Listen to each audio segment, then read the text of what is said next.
Madhva మునీనామగ్రతః పణం రవిః స్యాదనుయాతవ్యో యావదస్తం Mahagiri.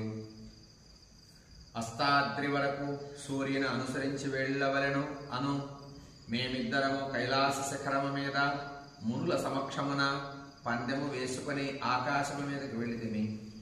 అథవాం యుగపత్ప్రాప్త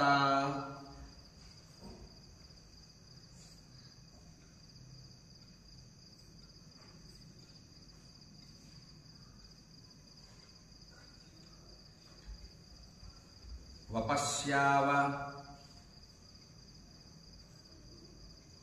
మహీతలే